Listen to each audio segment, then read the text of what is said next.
নামাজ পড়ি, জীবনে একবার হজ করেছি, প্রতি বছর উমরা করি, সারা রাত তাহাজ্জুদ নামাজ পড়ি, দান করি, সাদকা করি, আমার মতো বুজুর্গ আর কেউ আছে আমি তো বেহেশতে চলে যাব না, তা হবে না। বান্দা গোলামি করবে আর আল্লাহর জান্নাতে যাওয়ার জন্য আল্লাহর সাহায্য প্রার্থনা করবে। নবী করিম সাল্লাল্লাহু আলাইহি ওয়াসাল্লামের কাছে জিবরিল আমিন আসছিলেন। এই আয়াতের তাফসীর পড়লে আপনারা দেখবেন জিবরাইল আমিন আসছিলেন নবী করিম সাল্লাল্লাহু আলাইহি ওয়াসাল্লামের কাছে, এসে বলেন, হুজুর, বনি ইসরায়েলদের জামানায় আমি যখন আকাশ থেকে পৃথিবীতে আসতাম তখন আমি এক সময় দেখতাম যে এক লবণাক্ত দরিয়ার ভিতরে একটা লোক একটা পাহাড়, সেই পাহাড়ের উপরে বসে ইবাদত বন্দেগী করত। একটা দরিয়ার সমস্ত পানি লবণাক্ত এই দরিয়ার মাঝখান থেকে একটা পাহাড় উঠেছে, সেই পাহাড়ের মাথায় বসে একটা লোক, তারে আমি একটানা 500 বছর আল্লাহর গোলামি করতে দেখেছি। আল্লাহর নবীকে জিবরাইল বলছেন, ইয়া রাসূলুল্লাহ, 500 বছর পর্যন্ত আল্লাহর বান্দা সেখানে যাতে জীবিত থাকতে পারে, সুস্থ থাকতে পারে, এই জন্য আল্লাহ রাব্বুল আলামিন পাহাড়ের চূড়া থেকে মিষ্টি পানির ঝর্ণা প্রবাহিত করে দিয়েছিলেন, যেহেতু দরিয়ার পানি লবণ পানি দিয়া তার জীবন চলবে না। ওই লোকটির খাবারের জন্য আল্লাহ পাক পাহাড়ের পাদদেশে একটি আনার বৃক্ষ জন্মাইছিলেন। একটানা 500 বছর পর্যন্ত এই বৃক্ষ থেকে আনার ফল হতো, লোকটা সেই ফল খাইয়া তার জীবন ধারণ করত। এইভাবে একটানা 500 বছর পর্যন্ত তার জীবন যখন চলতেছিল, একদিন আমি দেখলাম এই লোকটা আল্লাহর কাছে দুটি হাত তুলে বলতেছে, রব্বুল আলামিন, এই পাহাড়ের চূড়ায় আমার যদি মৃত্যু হয়ে যায় তাহলে আমি যেন সেজদা অবস্থায় থাকি, আর কিয়ামতের ময়দান তুমি যখন তৈরি করবা ওই সময় আমি যেন তোমার দরবারে সেজদা অবস্থায় থাকি। জিবরাইল বলছেন, ইয়া রাসূলুল্লাহ, লোকটার এই দোয়া করার পর থেকে আসমান থেকে জমিনে যতবার আমি আসলাম, জমিন থেকে আকাশে আমি যতবার গেলাম, আমার যাতায়াতের পথে আল্লাহর ওই বান্দাকে পাহাড়ের চূড়ায় আমি সেজদা অবস্থায় দেখেছি। সুবহানাল্লাহ, পাহাড়ের চূড়ায় আমি সেজদা অবস্থায় তার দেশে একটানা। সর্বশেষ যখন তার ইন্তেকাল হয়ে যায়, সেজদা অবস্থায় ছিল।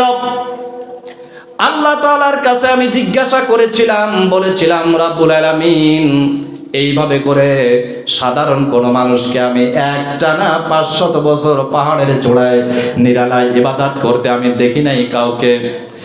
ইয়া রাব্বাল আলামিন, আমার একটা জিজ্ঞাসা, একটা প্রশ্ন আপনার কাছে, তা হলো এই যে কিয়ামতের ময়দানে আপনার প্রিয় বান্দাদেরকে আপনি কিয়ামতের ময়দানে জান্নাতের ব্যবস্থা করবেন, এই লোকটার ইবাদতের ধরন সম্পূর্ণ ভিন্ন হয়েছে। আমি জানতে চাই, দেখতে চাই, কিয়ামতের ময়দানে 500 বছর একটানা পাহাড়ের চূড়ায় ইবাদত করেনওয়ালা বান্দাকে তুমি কি পুরস্কার দেবা, আমি দেখতে চাই।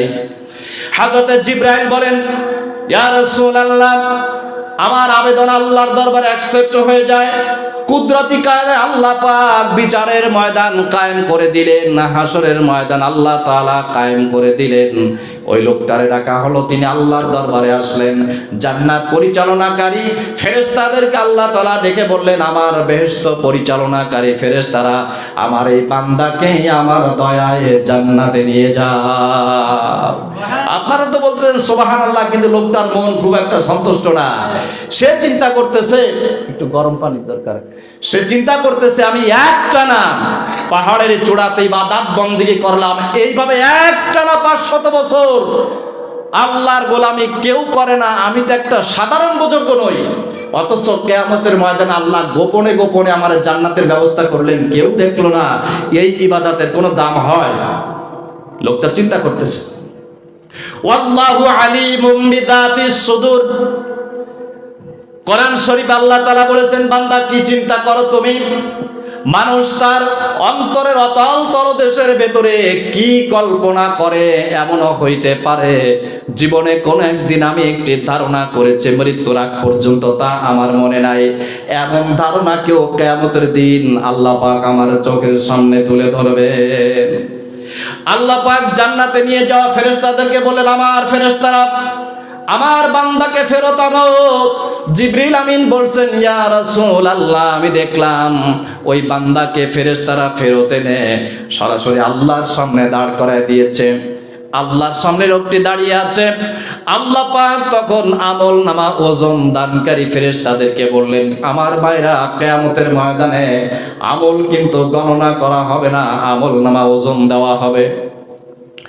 আমল নামা ওজন দেওয়া ফেরেশতাদেরকে আল্লাহ ডেকে বললেন, আমার এই বান্দা 500 বছর পর্যন্ত পাহাড়ের চূড়ায় গোলামি করে যে নেকি কামাই করেছে, ওই 500 বছর পর্যন্ত আমি আল্লাহ তার যে 2টা চক্ষু দান করেছিলাম, 2 চোখ দিয়া তার আমি চলবার জন্য, দেখার জন্য উপকার করেছিলাম। একটা চোখ দিলেও চলতো, কি বলেন, চলে না?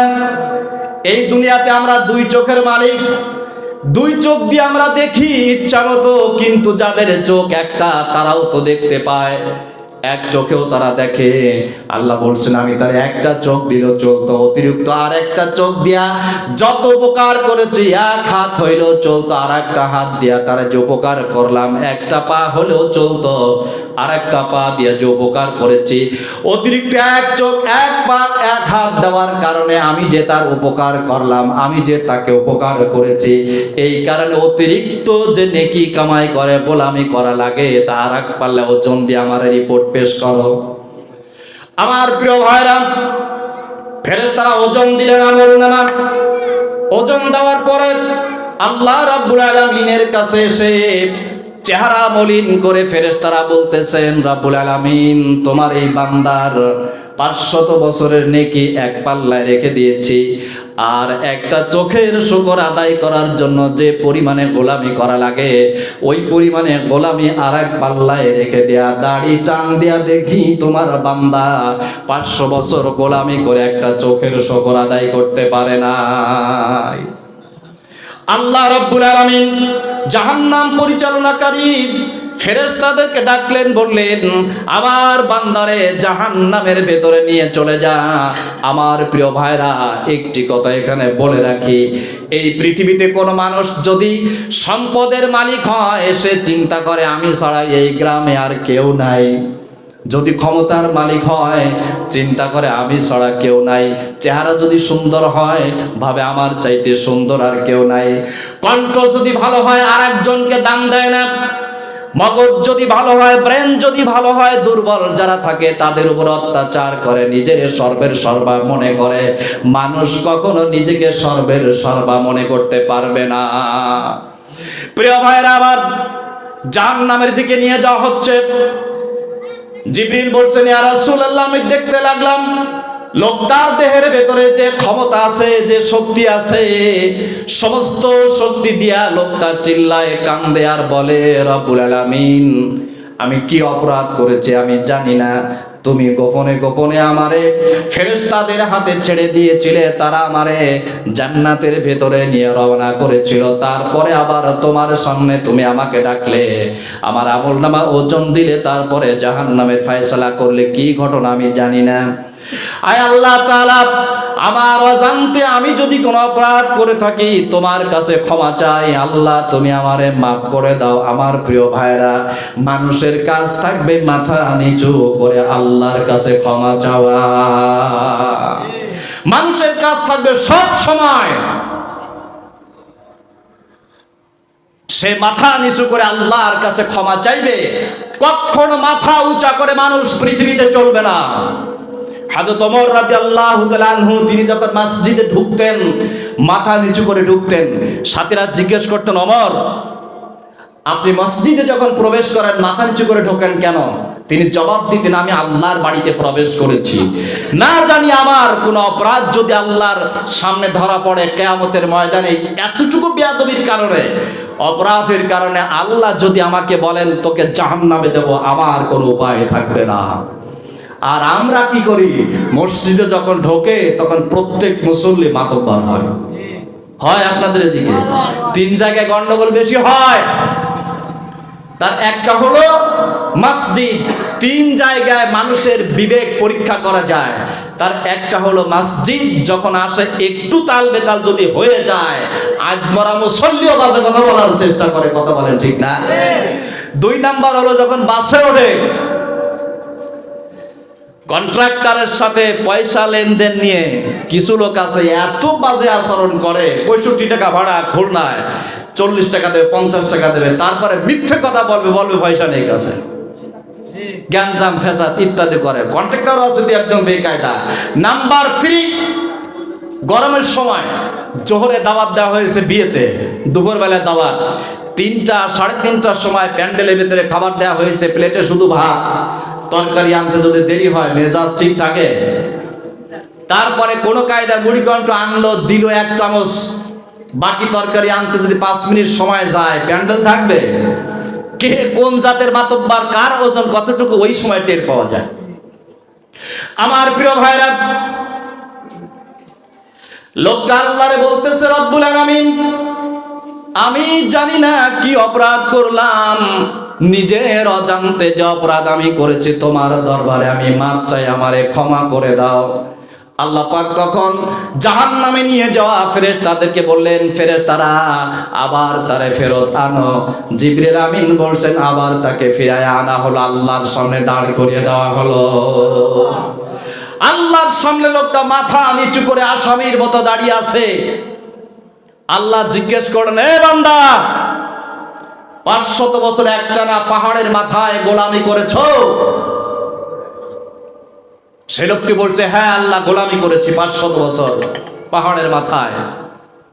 আল্লাহ জিজ্ঞাসা করলেন, এই যে 500 বছর তুমি পাহাড়ের মাথায় গোলামি করলে, এটি কি তোমার নিজের যোগ্যতায় নাকি আমি তোমাকে সুযোগ দিয়েছিলাম? লোকটি বলছে, আল্লাহ তুমি সুযোগ দিয়েছিলে, তারপরে তুমি দোয়া করেছিলে তুমি যেন সেজদা অবস্থায় মৃত্যুবরণ করো, তাই হয়েছে। এটা কি তোমার যোগ্যতায় না আমার যোগ্যতায়? লোকটি বলছে, আল্লাহ তোমার যোগ্যতায়, তোমার দয়ায়, তোমার ক্ষমতায়। আজকে হাসরের ময়দানে তুমি আসছো, জান্নাতে তুমি যেতে চাও, 500 বছর গোলামি করে বিশাল নেকি কামাই করেছো, এই নেকির উপরে ভর করে, বদৌলতে অহংকার করে, তাকব্বরি করে, নিজের মাতব্বর মনে করে জান্নাতে যেতে চাও। লোকটি বলছে, আল্লাহ আমার জ্ঞানের দুয়ার পরিষ্কার হয়ে গিয়েছে, কারণ মানুষকে তুমি যে উপকার করেছো সৃষ্টি করে, মানুষ কোন তোমার নিয়ামত নিয়ে মানুষ অহংকার করতে পারবে না। কারণ আমি দেখলাম আমার চোখের সামনে 500 বছর গোলামি করার পর যে নেকি তুমি আমাকে দিয়েছো তা এক পাল্লায় রাখা হলো, আর আরেকটা চোখের কারণে যে গোলামি করা লাগে আরেক পাল্লায় রাখলো আমি দেখলাম, আরেক পাল্লায় রাখলো আমি দেখলাম। কিন্তু একটা চোখের শুকরিয়া আমি একটানা 500 বছর আদায় করতে পারি নাই। আমার দেহের ভেতরে তুমি যে অঙ্গ প্রত্যঙ্গ দিলে তার শুকর আমি যখন আদায় করতে পারলাম না, আমার চাইতে লক্ষ কোটি কোটি সীমাহীন সংখ্যায় দামি তুমি যে জান্নাত বানিয়েছো, 500 বছরের ইবাদত দিয়ে জান্নাতের একটা বালুকণা পর্যন্ত আমি কিনতে পারবো না। আল্লাহ এখন তুমি চাইলে আমাকে ক্ষমা করে দিতে পারো, সুবহানাল্লাহ। এখন তুমি চাইলে আমাকে ক্ষমা করে দিতে পারো। আল্লাহ পাক ফেরেশতাদেরকে বললেন, এই ফেরেশতারা আমার এই বান্দারে জান্নাতের পানি দিয়ে গোসল করে দেয়, সুবহানাল্লাহ। জান্নাতের প্রত্যেকটা দরজার কাছে নিয়ে যা, সমস্ত দরজাগুলি খুলে দাও, যে দরজা দিয়া মন চায় আমার বান্দা জান্নাতের ভেতরে প্রবেশ করবে। আমার প্রিয় ভাইরা, লোকটা জান্নাতের দরজা দেখে, আরেকটা দরজা দেখে, আরেকটা দরজা দেখে, জান্নাতের ভেতরে বান্দা প্রবেশ করে না। জান্নাতুল ফেরদাউসের দরজা যখন দেখলো, লোকটি তখন সর্বপ্রথম জান্নাতুল ফেরদাউসের দরজার চৌকাঠে পা দিয়া ওই লোকটা তেলাওয়াত করেছিল, আলহামদুলিল্লাহিল্লাযী আযহাবা আন্নাল হাযান। সেই লোকটা জান্নাতের দরজার চৌকাঠে পা দিয়ে, আমার প্রিয় ভাইরা, কিয়ামতের ময়দানে প্রত্যেকটা মানুষ যখন জান্নাতের দরজার ভেতরে পা দিবে, পা দিয়া সেই লোকটা কোরআন শরীফের আয়াত তেলাওয়াত করবে। সে বলবে, সমস্ত প্রশংসা মহান আল্লাহর, যিনি আমাকে সমস্ত দুশ্চিন্তা মুক্ত করে এমন জান্নাতের ভেতরে প্রবেশ করাইলেন যে জান্নাতে মানুষ প্রবেশ করলে সেখান থেকে আর বের হবে না। এমন জান্নাত যেখানে মানুষ প্রবেশ করে